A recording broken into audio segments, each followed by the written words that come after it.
Well, that's one way to set up next week. 49ers against Tampa Bay. Tom Brady coming back to his native Bay Area off of a vintage Tom Brady win. That was one of the most boring games I had ever watched for about the first 56 minutes and 55 seconds. And then the last 3 minutes and 5 seconds got serious in a hurry. And Brady was awesome. Watching Tom Brady execute the short game when he's on like that. And he's a big deadline pressure guy. He loves waiting until the last minute to turn it on. But watching him execute the short game is just a joy to behold. I mean, he carves defenses up. He's precise with the timing, obviously, precise with the accuracy, all the way down to precision with how many points he needs to score. He needed what they were 16-3, right? At this point in the game. So they needed to score 14 points to win. He got them 14 points to win,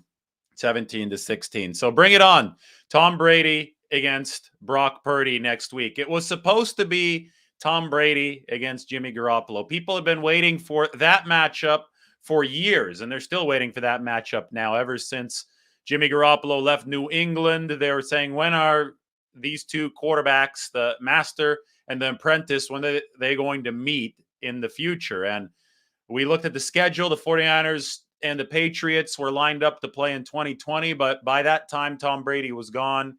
He was in Tampa Bay, and we didn't get a Tampa Bay 49ers playoff matchup throughout the past couple of seasons when that could have been possible. Last year, of course, the Buccaneers just narrowly lost to the Los Angeles Rams, so it was 49ers and Rams in the NFC Championship game instead of 49ers in Tampa Bay. Well, we finally get the matchup between the 49ers and the Buccaneers in the regular season here in 2022. But Jimmy Garoppolo, this happened to him the week before the 49ers were set to play the Bucs. So instead, Brock Purdy gets to make his first NFL start against 45-year-old Tom Brady. Brock Purdy was 6 months old when Tom Brady entered the NFL and 10 months old when Tom Brady threw his first pass in the year 2000. Still, there is a relevant lesson here for Brock Purdy. He's trying to emulate Tom Brady in a lot of ways. Obviously, every single quarterback would like to emulate Tom Brady with the amount of success that Brady's had in his NFL career.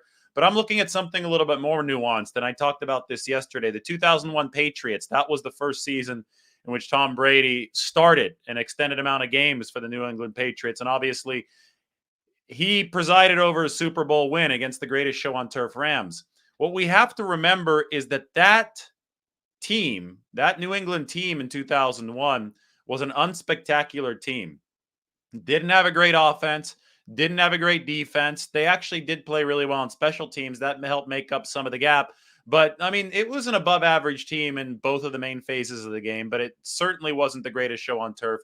Yet the Patriots, with a first-year starter at quarterback, a young Tom Brady, were able to win the Super Bowl. Brady threw for only 145 yards to beat the Rams that year in the Super Bowl. He was still a game manager at that point. He was not the Tom Brady that we now know over 2 decades later. And there's a lot to learn from that. And the main thing for the 49ers is, well, they've just lost Jimmy Garoppolo, obviously their best quarterback, but they still have to plow forward. And plowing forward for the 49ers means following what looks to be an elite defense. I'm going to have an article later this week showing you some of the complementary football numbers, the breakdown of contribution between offense, defense, and special teams. And the 49ers are getting a whole hell of a lot from their defense. They can actually afford to take a step or two back offensively and still be legitimate contenders, which is why hope springs eternal, even as they've turned to QB3 at the start of the season, Brock Purdy. I'll have that in a ton of detail here in a couple days, but just know that balance is the name of the game, and balance was the name of the game for the 2001 Patriots. So it is fitting to me that Brock Purdy will see his first career start against Tom Brady, who's now 45, the man whose career, especially the beginning of his career, was the blueprint for what Brock Purdy should try to do right now. With that being said, the 49ers are in better position than the New England Patriots were for Tom Brady back in 2001. The 49ers right now we saw it against the Dolphins yesterday. That's why that game featured such mixed emotions for the 49ers side. The 49ers were dominant defensively. And if you look at the totality of their work on the defensive side of the ball, the one true blemish is that game against Kansas City, which was historically bad for the 49ers. If you look at that as an outlier, or if you say that Kansas City's offense is an outlier, because they are, Kansas City under Mahomes, it's a supersonic offense. But if you look at all the other games, this 49ers defense is producing at number one efficiency across the league. Even with the Kansas City game counted, they're number two behind only Dallas. But the expected points per game for the 49ers defense outside that KC game, they are head and shoulders above the rest of the league. So this defense can definitely be the locomotive that pulls the train. That's the analogy that I like to use. And then Brock Purdy is going to have to be good enough to play some complementary football with that defense. But opening line for next week, the 49ers are 3-point favorites over Tampa Bay. And I'll say two things about this line and this matchup. A, this is going to be a much stiffer defense playing the 49ers. We're talking about a top 10 defense versus the number 25 defense that Miami brought in this past week. That was one thing that was really working in Brock Purdy's favor. He got to break in against an exotic defense. They threw a ton of blitzes at him, right?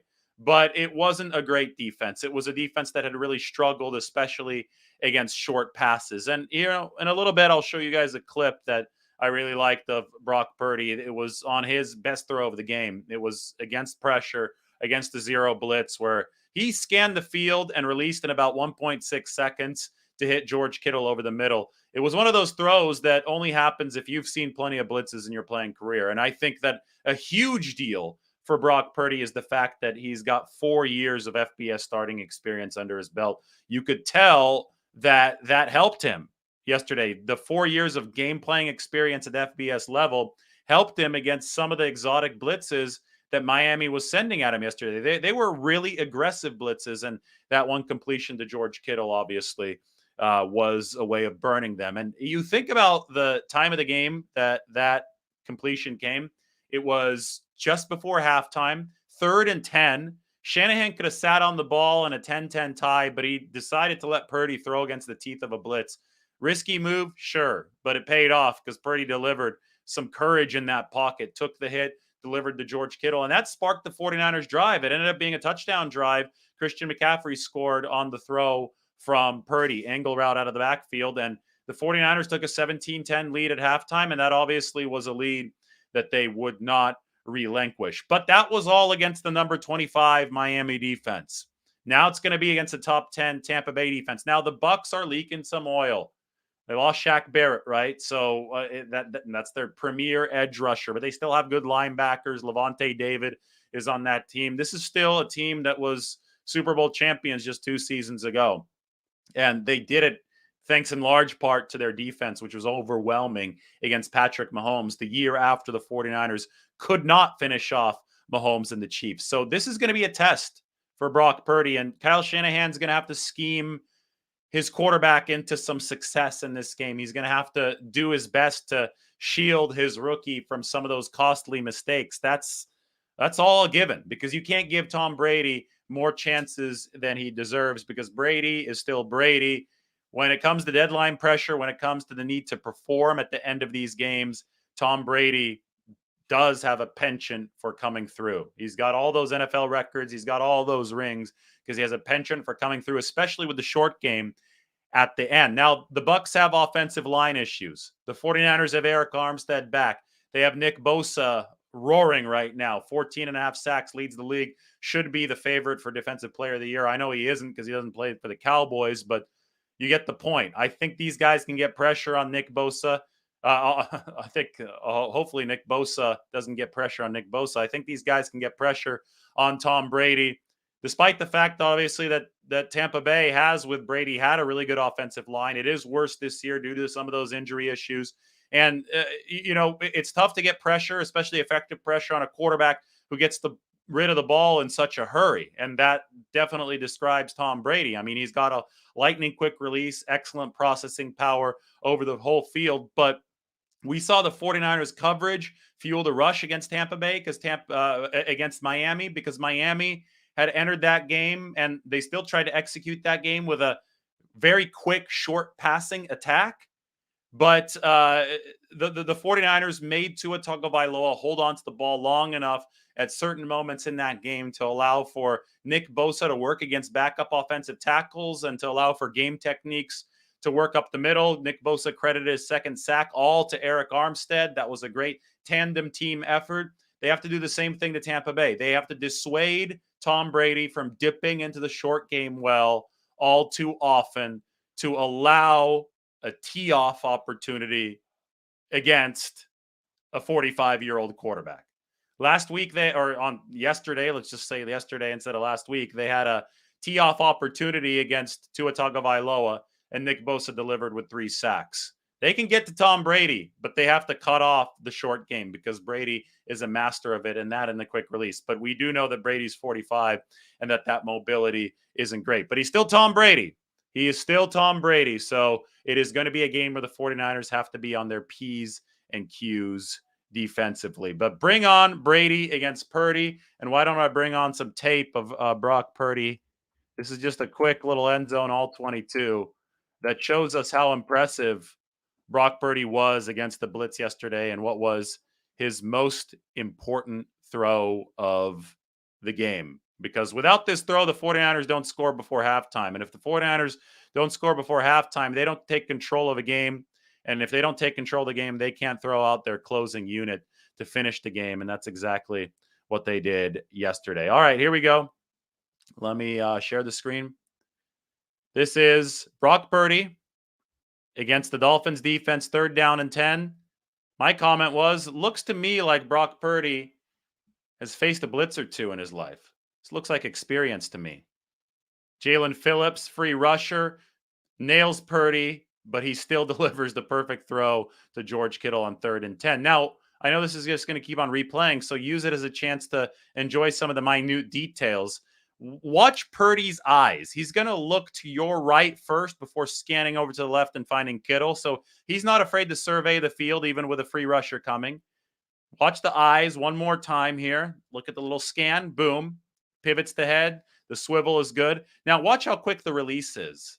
You'll notice that ball, he's not even cocked to throw that ball until Jalen Phillips is right on him. Maybe I could stop this at just the right time. No, I can't because his release is too quick.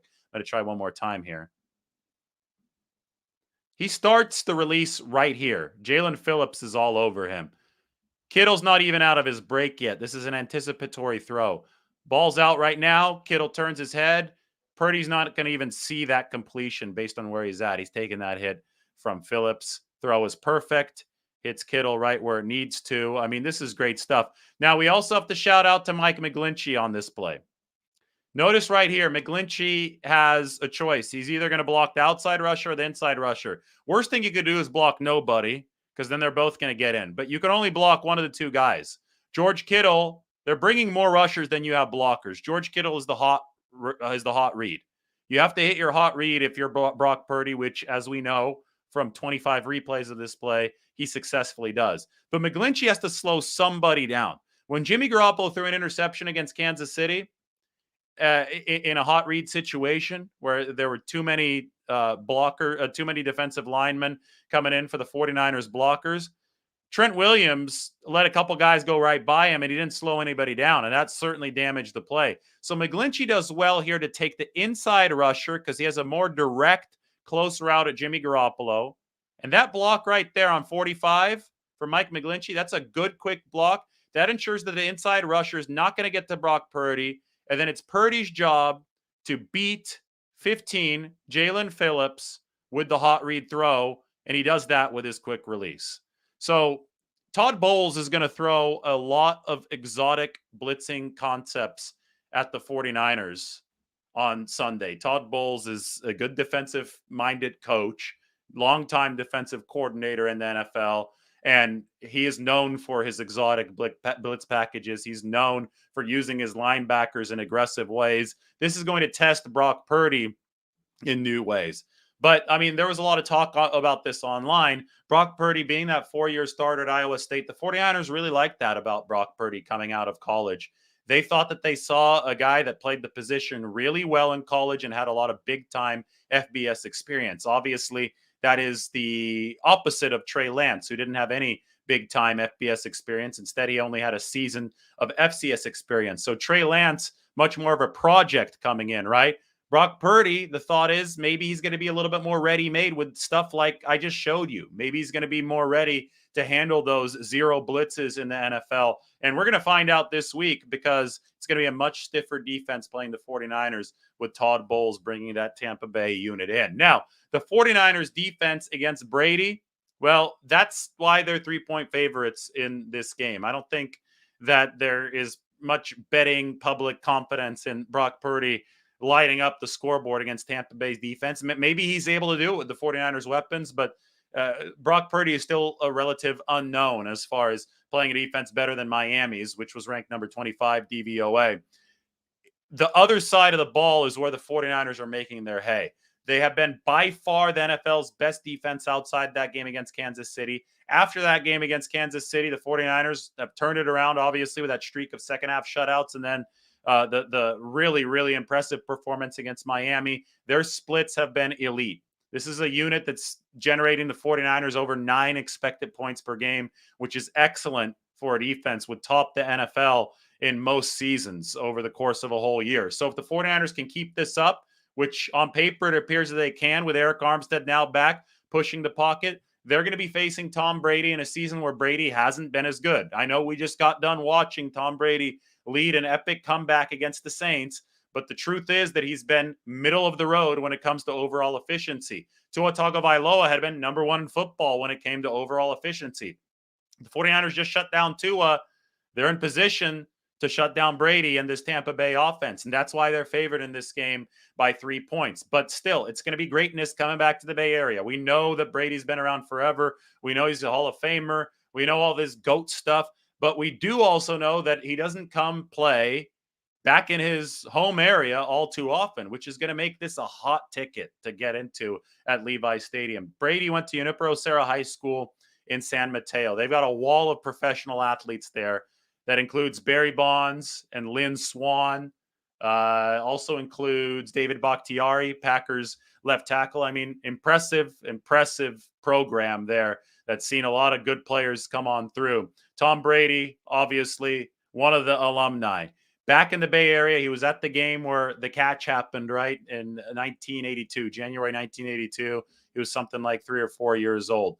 But one of the great tragedies of Tom Brady's career was that he never got to play at Candlestick Park. The only opportunity, due to the fact that the New England Patriots of the AFC East only made a trip out west to the 49ers once every 8 years, the only opportunity would have been 2008. And 2008 was the year that Tom Brady tore his ACL, the one season that he missed, and Matt Castle was New England's starter instead. So Brady did not have a chance to play at a Candlestick, the same stadium where he saw Joe Montana connect with Dwight Clark. Brady has gotten to play the 49ers on the road once. That came in 2016 at Levi Stadium. It was a rainy game. 49ers sucked. Tom Brady beat them with the Patriots, and now he comes back to Levi's in 2022 with the Tampa Bay Buccaneers. Brady, however, did see his first career action, and I guess it's the preseason. It's not really technical regular season action, but in 2000, Tom Brady in the Hall of Fame game, preseason opener, QB'd the Patriots against the 49ers. So Brady and the 49ers, he was a fan of them growing up. He saw the catch, and then his first game action in a Patriots uniform came against the 49ers in 2000. However, the great tragedy of never being able to play in Candlestick can never be undone because Candlestick does not exist anymore. Though 49ers are 3-point favorites over Brady's team. We'll see if that line shifts at all after that dramatic Tampa Bay win over New Orleans. Pretty cool setup that we had there, right? With the 49ers' prior opponent, the Saints, playing the 49ers' next opponent, the Tampa Bay Buccaneers. The Buccaneers did not shut out the Saints the way that the 49ers did. So I think it's safe to say Tampa Bay's defense is not on the 49ers level, but obviously a big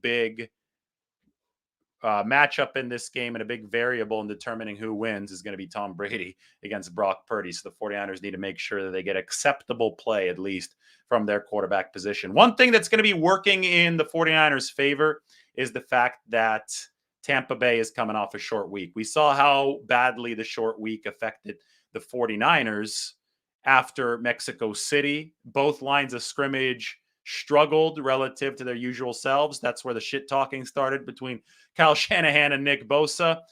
49ers were much better on both lines of scrimmage against Miami with a full week of rest. Well, now the 49ers get to benefit from Tampa Bay being on the short week, and I think that's really going to help the 49ers in this football game. All right, I wrote an article for The Athletic tonight, so be sure to check this out. As Brock Purdy takes over, 49ers hope Jimmy Garoppolo has avoided a Lisfranc injury. They are optimistic about that. I'm going to copy and paste the article into the chat section here. Then maybe I look at a couple of questions. But I talked about this a little bit sooner. Here's another update on that for you. Jimmy Garoppolo is still going through testing for his fractured foot. A Lisfranc injury is a mid-foot injury that could affect the bones and the ligaments.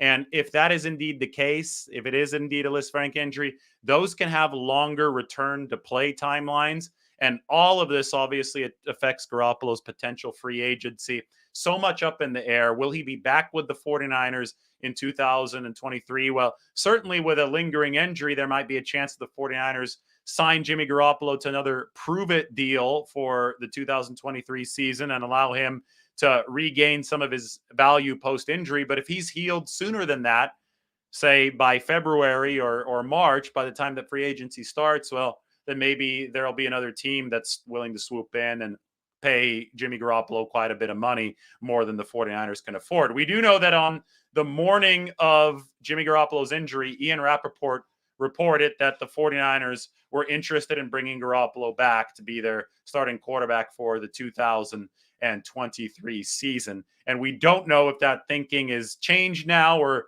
how it might be impacted by this injury, because we don't know exactly what the injury is yet. Garoppolo continues to undergo testing. 49ers hope it's not a Lisfranc injury. Nick Bosa, hamstring irritation that's going to be managed throughout this week. Tarvarius Moore, knee sprain. He's going to be out a few weeks. Hassan Ridgeway, pec strain, out 6 to 8 weeks. Shanahan, maybe he's bluffing. Maybe he doesn't want Baker Mayfield to get picked up off of waivers by a team ahead of him in the order. 49ers down at number 24. But today, Shanahan said, I feel pretty good about where we're at right now, in response to a question about the 49ers claiming Baker Mayfield. We'll find out at 1 p.m. Pacific time tomorrow who is awarded Baker Mayfield. So that drama is going to be ongoing for a few more hours. All right, bring on Tom Brady against Brock Purdy and some of your questions before I sign off here for the evening. What do you guys have to say? Be sure to subscribe to The Athletic and check out that article. I don't know if you guys have many questions. You guys might have asked all of them last night. Mike Fuss says, this might be a moronic idea, but could the 49ers sign D Ford to the practice squad in the next few weeks and then activate him for the playoffs? No, they can't, because D Ford's back is messed up and he's not in position to play anymore, which is why they cut him. Otherwise, they would have kept D Ford on the roster if they thought that he could hang around for them. D Ford doesn't want to lose his guarantees, so he hasn't officially retired yet, but he is almost certainly not going to play another down in the NFL.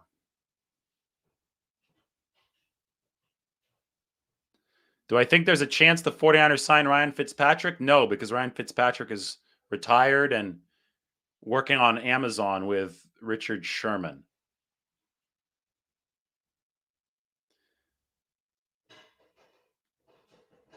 Gopher Baroque does not want Baker Mayfield. Nick Bosa wouldn't get along with him. I'm sure if they brought in Baker Mayfield, they would iron out their differences and it would be fine.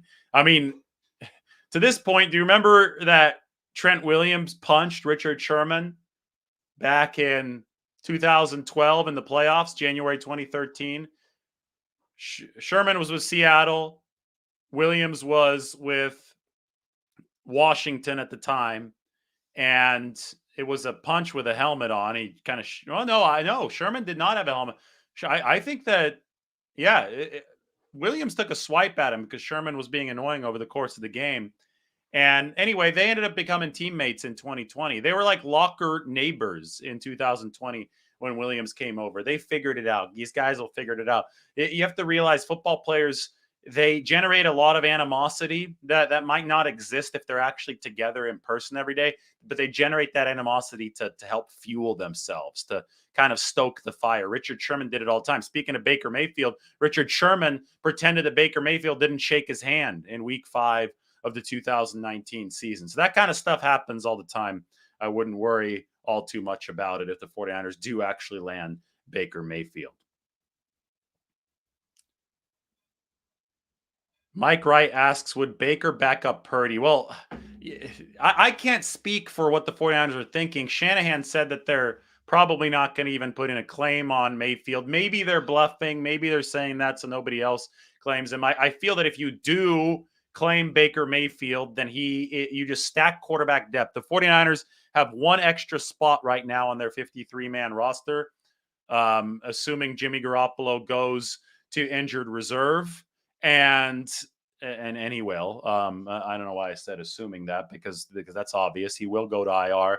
And with that spot, you're just trying to layer quarterback depth just in case, because there's so much more uncertainty there than there has been at any other point of this season. This has been a wild season for roster turnover, but let's look at the roster. Let's see where Mayfield would slot in, because I don't think that he'd be the immediate backup, just because I don't think that he knows the scheme yet for the 49ers. He would be a Kyle Shanahan first-timer. Now, he has played for Kevin Stefanski, so could be a related offense, could fit in that way. But I think the best way to illustrate this is by taking a look at the actual nuts and bolts of the roster. So here we go. 49ers 90-man depth chart. We're going to stretch it out, make it wide on this screen. Boom. There we go. Take a look at the quarterback room up here. Yeah, Brock Purdy now is the starter. Josh Johnson is currently depth 1. They don't have depth 2 on the 53-man, but they have Jacob Eason. He's a practice squad project. If you brought in Baker Mayfield, I think you would put him right here. You would put him at depth 2, because Kyle Shanahan today talked about how important familiarity with his scheme is in this instance. And Johnson obviously has it because he's been with the 49ers for several months. Baker Mayfield doesn't. So there, Mayfield would be depth behind Johnson. And remember that the 49ers have to have Johnson for at least 3 weeks, because when you poach somebody off of somebody else's practice squad, he has to be on your 53-man roster for a minimum of 3 weeks. So Mayfield could learn the playbook behind Johnson for that time. And then he could maybe graduate to backup if he did win that job through practice over the next 3 weeks. But I better erase Baker Mayfield before it's too late, before people start thinking that the 49ers actually did pick him up off of waivers. But I think that's where he'd be. Kyle bluffed about what? I think I'm just speculating. I don't think he bluffed necessarily, but say that the 49ers really want Baker Mayfield to be their backup. It would be in Kyle Shanahan's interest to say that, during waiver claim day, to say that he doesn't think the 49ers will do it. Because if he says the 49ers will do it, they're number 24 in the waiver wire picking order. So somebody ahead of the 49ers that doesn't want the 49ers to get Baker Mayfield might be incentivized to put in a claim on him. So devil's advocate here says, well, yeah, Kyle Shanahan said that the 49ers aren't going to claim Baker Mayfield, but maybe he's just doing that to maximize the 49ers' chances of getting him. Unlikely, but possible. That's why I'm saying it. The 49ers are obviously in a position where layering quarterback depth wouldn't be the worst thing in the world. 4 p.m. Eastern time Tuesday is when the waiver wire deadline hits, and when Baker Mayfield is going to be awarded to a team. So that's 1 p.m. Pacific time on Tuesday.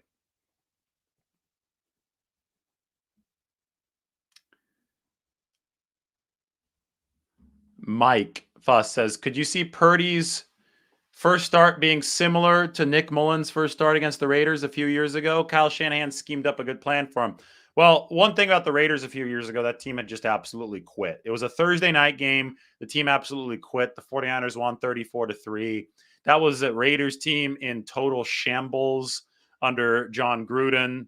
I would not expect Tampa Bay with Tom Brady coming off of that win that we just saw against the Saints at 6-6, leading the NFC South, to roll over for the 49ers in the same way that the Raiders did in Nick Mullens' first start. This is a much, much better Tampa Bay defense than that Raiders defense. Yes, Shanahan could scheme some stuff for Brock Purdy. I think that Brock Purdy is more physically talented than Nick Mullens. He could beat zero blitzes in a way that Nick Mullens couldn't. He's obviously got more experience than Nick Mullens did too in college. He's got those 4 years under his belt at a higher level school than Southern Miss. It was right in the Big 12. This is Power 5 football that Brock Purdy was playing. So Shanahan can scheme up some good stuff, yes, and Brock Purdy can execute some good stuff.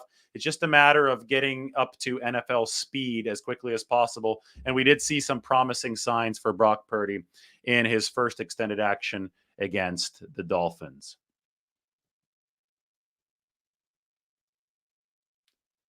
Do I think the Giants will sign Aaron Judge? I hope so. I think that'd be cool. I actually was Fresno State's backup radio announcer back in the day when Aaron Judge was there, so I got to call a couple home runs that he hit off the scoreboard. Awesome stuff. Big 49ers fan. I covered a Yankees game for the Athletic. I used to do baseball a little bit on the side. Actually did a really cool road trip in 2019, August 2019. I was filling in for Oakland A's coverage while I was still covering the 49ers, right? And they said, hey, the 49ers play the Chiefs in the preseason right before the A's play a 4-game series against the Royals. And then the Royals went on then the A's went on for 3 more games in New York against the Yankees. And they said, hey, do you want to cover this 7-game series on top of covering the 49ers playing the Chiefs at Arrowhead Stadium? And I said, hell yes, that sounds great. So saw Arrowhead Stadium. 49ers won a great preseason game. Andrew Luck actually retired at halftime of that game, not there, over in Indianapolis, obviously. He retired. So I still remember going into the locker room after the game, talking to Richard Sherman about his former Stanford teammate, Andrew Luck, retiring. Then I wrote a 53-man roster cut down article on a rainy day in Kansas City. I think the game was on Saturday, if I remember correctly, 49ers Chiefs. And Sunday, I had a day to pass. And then I covered A's Royals, 4 games, Monday through Thursday. Then I flew from Kansas City to New York, and I covered the 3-game series, Yankees A's. And one of the cooler things I got to do was to go into the Yankees clubhouse and go talk to Aaron Judge, who obviously I had remembered and met years before.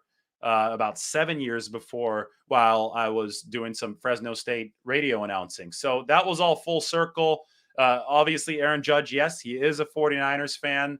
So that would be wild to me if you had Aaron Judge come back to California. He grew up in Linden, not too far from the Bay Area, San Joaquin Delta town. And he definitely would probably be spotted at some 49ers games if that were the case. Tonight, yeah, he was at the Bucs game wearing a Bucs jersey tonight, but I can verify to you that Aaron Judge grew up a 49ers fan. All right. People still kept on watching, even though I was talking about baseball there for a while. Good stuff. Somebody said the baseball was cringe. Hey, it's slower paced than football, but what can you do? I think Tom Brady was a 6th round pick, right? Not a 7th round pick.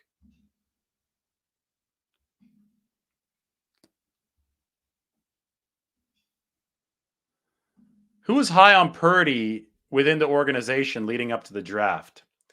That's a great question, and one that I'll try to find an answer to this week. Adam Peters, I know, was high on him. Adam Peters really believed that Brock Purdy played the position really well, played that QB position, just the way that he handled himself, the release time. I mean, the releases were very quick. The way that he went through his progressions and his reads, the moxie that Purdy showed. I mean, he had some off schedule stuff that was really good. He's also really confident. Every single, the 49ers just kept on talking about how confident Brock Purdy was. He does not lack in confidence. He's able to really try to fit the ball into those small windows that, Jimmy Garoppolo confidently does as well. So they can affords, with Purdy's skill set, the 49ers have an ability to smoothly transition to a new quarterback from Jimmy Garoppolo because the skill set has enough in common with Jimmy's, but he also brings something that's a little bit different in that I think that he's a little bit faster than Jimmy, and I think that Kyle Shanahan's going to be able to run some bootleg stuff. I think he's going to imprint some of that into a Purdy specific game plan. Get it? Purdy specific. But I'm serious. Purdy specific. Purdy hyphen specific game plan moving forward this next week. If it was Adam Peters, then Purdy rises in status. I think it was Adam Peters. I've talked to Adam about Brock Purdy before. I'll verify that it was, but Adam has told me that he just loves the way that Purdy played the position at Iowa State.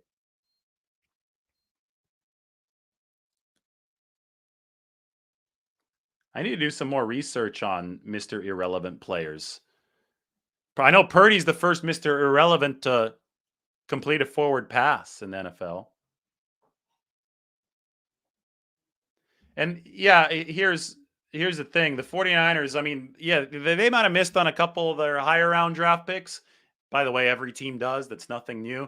But their success rate in the fifth round and these lower rounds, I mean, Juwan Jennings is a seventh rounder, has been wildly high. And that's a credit to the scouting department. And Adam Peters is in charge of that scouting department.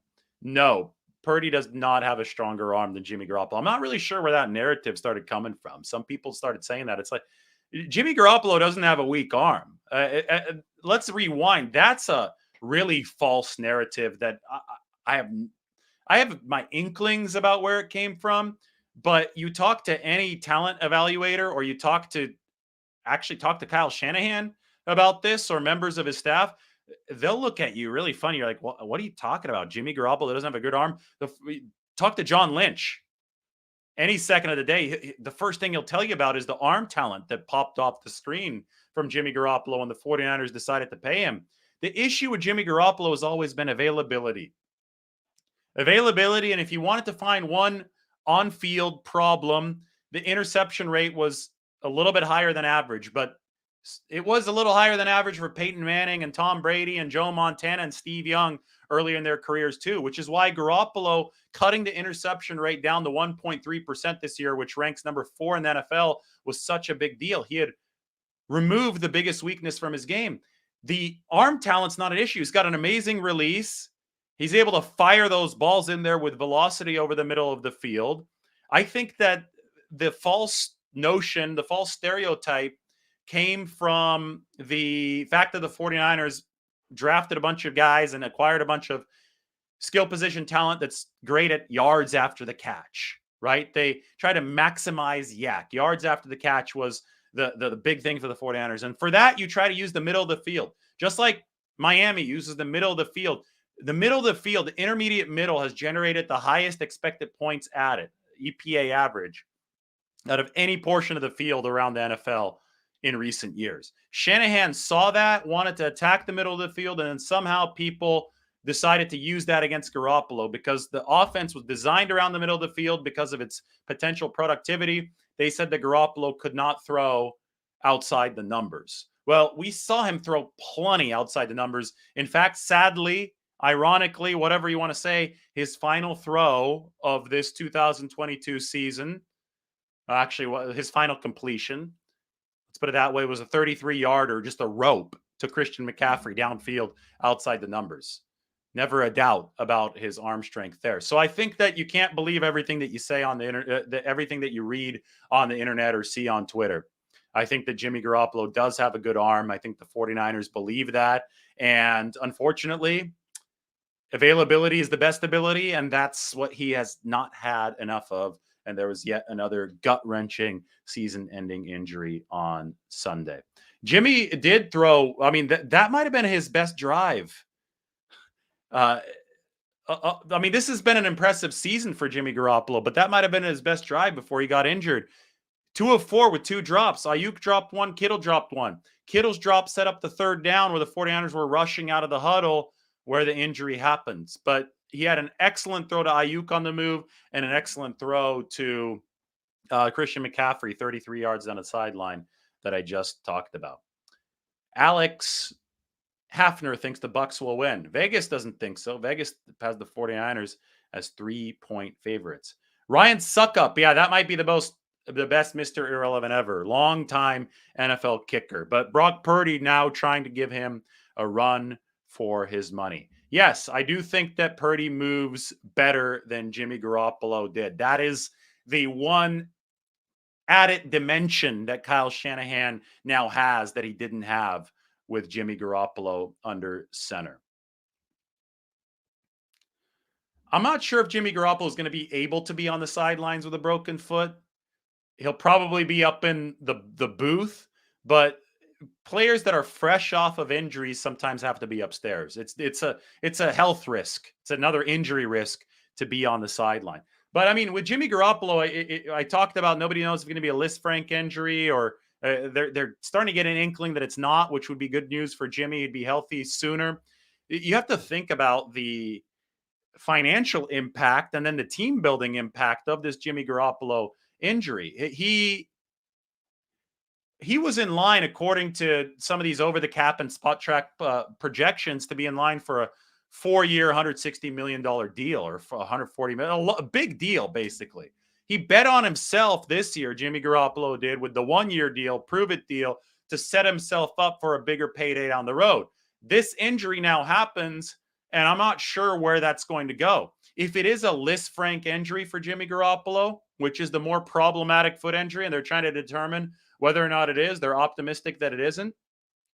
If it is a Lisfranc injury, then the timeline to return might be longer, and it might impact Jimmy Garoppolo's free agency in potentially similar ways to his shoulder injury last year. Remember how that shoulder injury dragged things out, and then the 49ers were able to reacquire Jimmy Garoppolo as a backup at the last minute before the 53-man roster cut down. The difference this season, moving into 2023, is a report came out stating the obvious, in my opinion, from Ian Rappaport, but it's still worth repeating right now. A report came out on the morning that Jimmy Garoppolo was hurt, so before he was hurt, that the 49ers were interested in bringing him back as the starter in 2023. So if this foot injury is minor enough, I want to put minor in quotations because we know it's not minor, but if this is something that he's for sure going to heal from and he's healed by February or March before free agency starts, the 49ers might still be on their position that they want Jimmy Garoppolo back for the 2023 season, and they might be able to get him at a relative discount that they couldn't have gotten before the injury happened, right? So many possibilities still in play, but it's really hard to know exactly which one is the most likely one with the situation, what it is right now. Jimmy Garoppolo still undergoing testing to see exactly where that injury is at. So I go through all of the possibilities in my latest article, and spoiler alert, there is still a lot up into the air. So be sure to check it out. I'm going to put that into the comment section a little bit after this. I'm also going to put it into the description after I'm done with this live. Mike sent me a video of Brock Purdy moving in college. This is against Oklahoma, Baker Mayfield school. Funny little juke on the run. He's not the most athletic, but again, he's got moxie. I want to find a way to download this and play this for you guys. Let me see if I can open this. Boom, there we go. Let me find a way to share this video, and then we will watch Brock Purdy running the football in college. It's probably in my downloads folder. Just give me a second here. Any of you have just like way too big of a file mess on your computer? I feel that's where I'm at right now. I got it. It works. It's up there. Take a look at Brock Purdy in college. This is Iowa State. Escapes the pocket. Good feel. Look at that juke. Oh my, that defender will never live that down. That's too good. I'm going to pause it, right? It's a slip and slide. for, I think that's 10. Slip and slide for number 10. So that's Brock Purdy running a little bit in college. And we saw him run a little bit against the Miami Dolphins yesterday. Good stuff. 49ers, I mean, they have some potential here. That's for sure. I think people got caught up in the whole Mr. Irrelevant pick number 262 thing.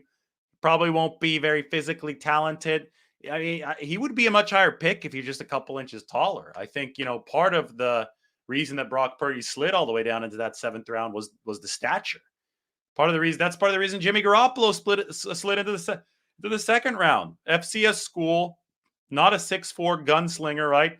Jimmy Garoppolo is a 6'1" short range gunslinger, not a downfield gunslinger. So a different style, but he aired it out at Eastern Illinois, 5,000 plus yards for Jimmy Garoppolo in college. But I do think that the smaller school competition and slightly shorter stature, that definitely depresses draft value. It depressed Purdy's draft value down to the 7th round. So anyway, those of you just coming on right now, what's the Warriors score? Can somebody let me know what the Warriors score is? Because I think I want to go watch the end of the Warriors game. We have got 500 viewers, so I don't want to abandon you, but somebody type in the Warriors score into that chat section. That would really help me. Because I got on here right after Monday Night Football, and I wanted to say bring on Tom Brady versus Brock Purdy. 89-87. How much time left, D'Anthony? How much time left? Do I need to go to the TV right now? I made different scores. One guy says 89-87. Somebody says 89-85. Somebody says 88-85. 92-87. What the hell is going on here? How much time left? Indiana leads, okay? 10 minutes to go. All right, it's about time to go watch the Warriors. All right, everybody check out whatever you need to check out. I'm going to put the article into the comments section and into the description, talking Jimmy Garoppolo, Baker Mayfield, Brock Purdy, Josh Johnson. That was a good thing to talk about as well. But bring on Tom Brady against Brock Purdy and bring on the Warriors game. I want to go watch the end of it.